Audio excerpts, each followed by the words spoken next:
እንደምን አላችሁ? እኔ አለው እግዚአብሔር ይመስገን ደህና ነኝ። ዛሬም በጠቃሚና በአዲስ ፕሮግራም በድጋሜ ተገናኝተናል።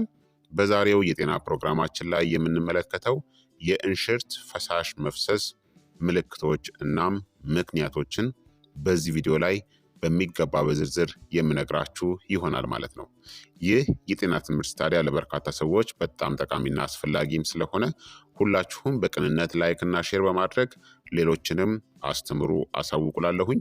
ከዚህ ቪዲዮ ጋር በተያያዘ ጥያቄ ካላችሁ፣ ሀሳብ አስተያየት ካላችሁም በኮመንት ላይ አስፍሩልኝ። በቀጥታ ወደ ጤና ትምህርታችን የማልፍ ይሆናል። የእንሽርት ፈሳሽ በአብዛኛው ግልጽናም ሽታ የሌለው ነገር ግን ደም ወይም ደግሞ ንፍጥን ሊይዝ ይችላል። ብዙውን ጊዜ የምጥ ምልክት ነው። አንዳንድ ጊዜ ቀደም ብሎም ሊፈስ ይችላል። ይህም ፕሪማቸር ራፕቸር ኦፍ መምብሬን ይባላል። ማለትም ያለ ጊዜው የሽፋን መሰበር ማለት ነው።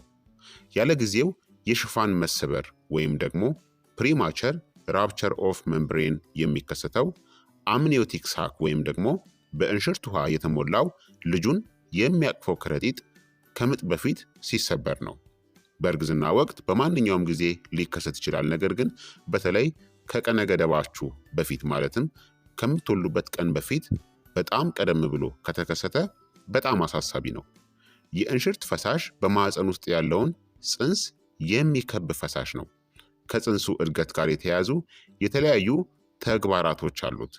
ፅንሱ እናም ፈሳሹ የእንሽርት ፈሳሽን በሚከብ ከረጢት ውስጥ ወይም ደግሞ ሳክ በምንለው ውስጥ ይቆያሉ።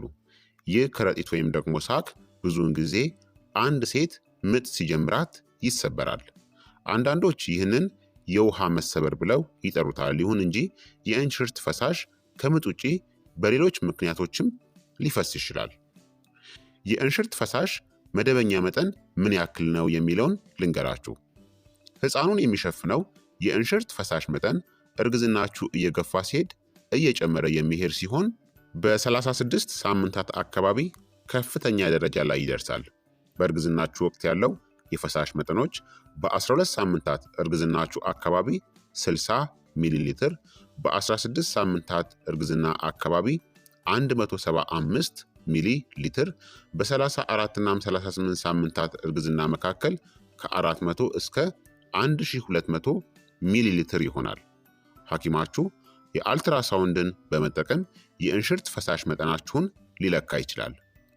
አምኒዮቲክ ፍሉድ ኢንዴክስ ወይም ደግሞ ኤኤፍአይ እናም ዘ ማክሲመም ቨርቲካል ፖኬት ወይም ኤምፒቪ በመባል የሚታወቁት ሁለት የመለኪያ መንገዶች አሉ።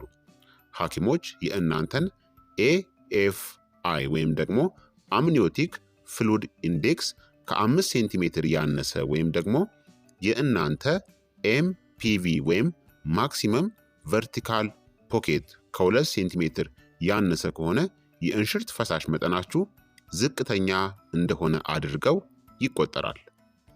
የእንሽርት ፈሳሽ መፍሰስ ምልክቶች ምንድናቸው የሚለውን ደግሞ ልንገራችሁ። የእንሽርት ፈሳሽ መፍሰስ ከሴት ብልት ውስጥ ሞቅ ያለ ፈሳሽ ወይም ቀስ ብሎ የሚንጠባጠብ ፈሳሽ ሊመስል ይችላል። ብዙውን ጊዜ ግልጽናም ሽታ የሌለው ነገር ግን አንዳንድ ጊዜ የደም ወይም ደግሞ ንፍጥ ምልክቶችን ሊይዝ ይችላል። ፈሳሹ የእንሽርት ፈሳሽ ከሆነ መፍሰሱን ሊያቆም አይችልም። የእንሽርት ፈሳሽና ሽንት የሚለውን ደግሞ እንመልከት። ማዕፀናችሁ በእርግዝና ወቅት በፊኛ ላይ ይቀመጣል። ስለዚህ ነፍሰ ጡር ሴቶች ላይ ሽንት መፍሰሱ የተለመደ ነው። ፈሳሹ የሽንት ሽታ የሚመስል ከሆነ ምናልባትም ሽንት ሊሆን ይችላል። ነገር ግን የእንሽርት ፈሳሽ ምንም ሽታ የለውም። የእንሽርት ፈሳሽና የማዕፀን ፈሳሽስ ልዩነቱ ምንድን ነው የሚለውንም እንመልከት። የእንሽርት ፈሳሽ ከማዕፀን ከሚወጣው ፈሳሽ የተለየ ነው። የማዕፀን ፈሳሽ ቀላል ሽታ ያለውናም የወተት ቀለም ያለው ይመስላል። ከማዕፀን የሚወጣው ፈሳሽ መጠን በእርግዝና መጨረሻ ላይ ሊጨምር ይችላል። አንዲት ሴት በእርግዝናዋ የመጨረሻ ሳምንታት አካባቢ በሚወጣው ፈሳሽ ውስጥ ነጠብጣብ ወይም የሚጣበቅ ሮዝ ንፍጥ የሚመስል ፈሳሽን ልታስተውል ትችላለች። ይህ የሆነበት ምክንያት በማህፀን ጫፍ ላይ ያለው ንፍጥ የሚመስል ፈሳሽ መውጣት ስለሚጀምር ነው። የእንሽርት ፈሳሽ መፍሰስ ምክንያቶቹ ምንድናቸው የሚለውን ልንገራችሁ። አንድ ሴት ምጥ ሲጀምራት የእንሽርት ውሃ ከረጢት ይሰበራል። ሰዎች ይህንን ብዙውን ጊዜ የውሃ መሰበር ወይም ደግሞ የእንሽርት ውሃ መፍሰስ ብለው ይጠሩታል። አንዳንድ ጊዜ የእንሽርት ውሃ ከረጢት ምጥ ከመጀመሩ በፊት ይሰበራል ወይም ደግሞ ይፈሳል። የእንሽርት ከረጢት ከ37ኛው ሳምንት እርግዝና በፊት ከተሰበረ ዶክተሮች ያለ ጊዜው ፕሪማቸር ራፕቸር ኦፍ መምብሬን ወይም ፕሪተርም ፕሪማቸር ራፕቸር ኦፍ መምብሬን ብለው ይጠሩታል። ያለ ጊዜው የእንሽርት ፈሳሽ ከረጢት መሰበር ማለት ነው።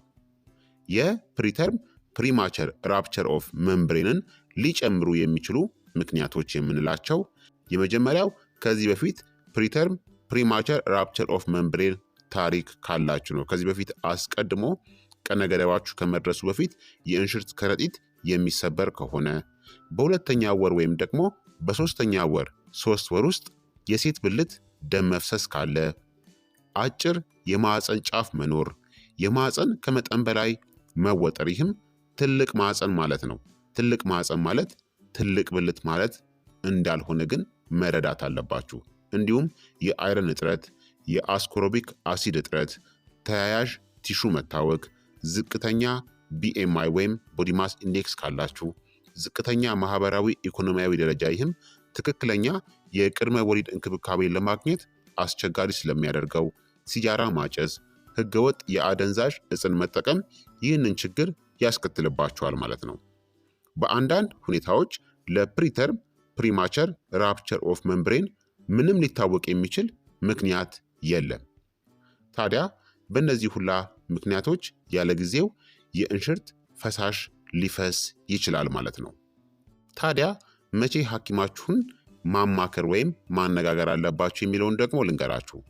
ፈሳሹ ሽንት ወይም ደግሞ ፈሳሽ የማይመስል ከሆነ ሐኪም ማነጋገር ጥሩ ነው። አንዳንድ ምልክቶች ካጋጠማችሁ የሕክምና እርዳታን ማግኘት አለባችሁ። ከሴት ብልት የሚወጣ መጥፎ ሽታ ያለው ቡናማ ወይም ደግሞ አረንጓዴ ፈሳሽ ከገጠማችሁ፣ ከፍተኛ ትኩሳት ካለባችሁ፣ ማህፀናችሁ ለስላሳ እንደሆነ የሚሰማችሁ ከሆነ፣ ፈጣን የሆነ የልብ ምት ካጋጠማችሁ፣ ክብደት መቀነስ ወይም ደግሞ ክብደት መጨመር አለመቻል ካጋጠማችሁ ምርመራ ማድረግ አለባችሁ። የሕክምና እርዳታን በምታደርጉበት ጊዜ ታምፖን መጠቀም፣ የግብረ ስጋ ግንኙነትን ማድረግ ወይም ባክቴሪያዎችን ወደ ብልት ውስጥ ሊያስገቡ የሚችሉ ሌሎች ነገሮችን በፍጹም ማድረግ የለባችሁም። ሐኪማችሁ ፈሳሹ የእንሽርት ፈሳሽ መሆኑን ለማወቅ የፈሳሹን ናሙና ሊወስድ ይችላል። እንዲሁም የፈሳሹን መንስኤ ለማወቅ የተለያዩ ምርመራዎችን ሊያደርግላችሁ ይችላል። እነዚህ ምርመራዎች የማህፀን ጫፍ እየሰፋ እንደሆነ እናም ነፍሰ ጡሯ ምጥ ላይ መሆኗን ለማየት የሴት ብልት ምርመራን ሊያካትቱ ይችላሉ። አልትራሳውንድ ደግሞ ዶክተሮች በህፃኑ ዙሪያ ምን ያክል የእንሽርት ፈሳሽ እንዳለ ለማየት ይረዳቸዋል። እንዲሁም ሰማያዊ ቀለምን ወደ እንሽርት ከረጢት ውስጥ በማስገባትና ግለሰቡ የንጽህና መጠበቂያ ፓድ እንድትጠቀም በመጠየቅ የቀለም ምርመራ ወይም ደግሞ በተለምዶ ዳይ ቴስት የምንለውን ሊያደርጉ ይችላሉ። ቀለሙ በፓድ ላይ ከታየ ይህ የእንሽርት ፈሳሽ እየፈሰሰ መሆኑን ሊያመለክት ይችላል። የእንሽርት ፈሳሽ መፍሰስ ህክምናውስ ምንድን ነው የሚለውን ልንገራችሁ። ህክምናው በእንሽርት ፈሳሽ መፍሰስ ምክንያት ላይ እንዲሁም በፅንሱ ዕድሜ፣ ጤና እናም እድገት ላይ የተመሰረተ ይሆናል። ሐኪሙ የአልጋ እረፍትንም ሊመክራችሁ ይችላል ወይም ደግሞ እንድታደርጉም ሊያደርጋችሁ ይችላል። ይህም ነፍሰ ጡሯ እናት እንቅስቃሴዎቿን መቀነስ እናም ቀኑን ሙሉ ማረፍ አለባት ማለት ነው። እንዲሁም ከግብረ ስጋ ግንኙነት እንድትቆጠቡም ሊመክራችሁ ይችላል። ነፍሰ ጡሯ ኢንፌክሽን ካለባት ሐኪሙ በእርግዝና ወቅት ለመውሰድ ደህንነታችሁ የተጠበቀ አንቲባዮቲኮችን ያዝላችኋል። ሕፃኑ ለመወለድ ዝግጁ ከሆነ ዶክተሮች ኦክሲቶሲን የሚባል መድኃኒትን በመጠቀም ምጥን ሊያስጀምሩ ይችላሉ። በአማራጭ ቶኮሊቲክስ የሚባሉ መድኃኒቶች መወለዱ በጣም ቀደም ብሎ ከሆነ ያለ ጊዜው ምጥን ለማቆም ይረዳሉ። በአጠቃላይ የእንሽርት ፈሳሽ መፍሰስ ብዙውን ጊዜ ግልጽናም ሽታ የሌለው ሲሆን መፍሰሱን ግን የሚቀጥል ነው። አንዳንዶች የውሃ መሰበር ብለው ይጠሩታል። እናም ብዙውን ጊዜ አንዲት ሴት ምጥ ላይ መሆኗን የሚያሳይ ምልክት ነው። የእንሽርት ከረጢት ከእርግዝና 37ኛው ሳምንታት በፊት ከተሰበረ ያለ ጊዜው ፕሪተርም ፕሪማቸር ራፕቸር ኦፍ መንብሬን ይባላል። ለእንሽርት ፈሳሽ መፍሰስ የሚደረግ ህክምና ሊለያይ ይችላል። ሐኪሙ ምጥ መጀመር ወይም ደግሞ ማቆም የተሻለ እንደሆነ ምክርም ሊሰጥ ይችላል። እንዲሁም መድኃኒቶችን ሊያዝም ይችላል። አንድ ሴት የእንሽርት ፈሳሽ እየፈሰሳት እንደሆነ ካመነች ግዴታ ሐኪም ማነጋገር አለባት። ሐኪሙ የእንሽርት ፈሳሽ መኖሩን ለማረጋገጥ ምርመራዎችን ሊያዝናም አንድ ሰው ሊወስዳቸው ስለሚገባቸው ቀጣይ እርምጃዎች ምክርን ሊሰጣችሁ ይችላል ማለት ነው። ስለዚህ ክቡራትና ክቡራን ተመልካቾቼ የዛሬው የጤና ትምህርት እንግዲህ ይህንን ይመስል ነበረ።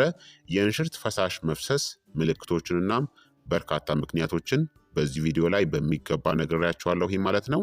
ይህ የጤና ትምህርት ለበርካታ ሰዎች በጣም ጠቃሚና አስፈላጊ ስለሆነ ሁላችሁም በቅንነት ላይክ እና ሼር በማድረግ ሌሎችንም አስተምሩ አሳውቁላለሁኝ። ከዚህ ቪዲዮ ጋር በተያያዘ ደግሞ ጥያቄ ካላችሁም ሀሳብ አስተያየት ካላችሁም በኮመንት ላይ ብታሰፍሩልኝ ትችላላችሁ። በቀጣይ የጤና ትምህርት እስከምንገናኝ እኔንም እናንተንም ቸር ያቆየን።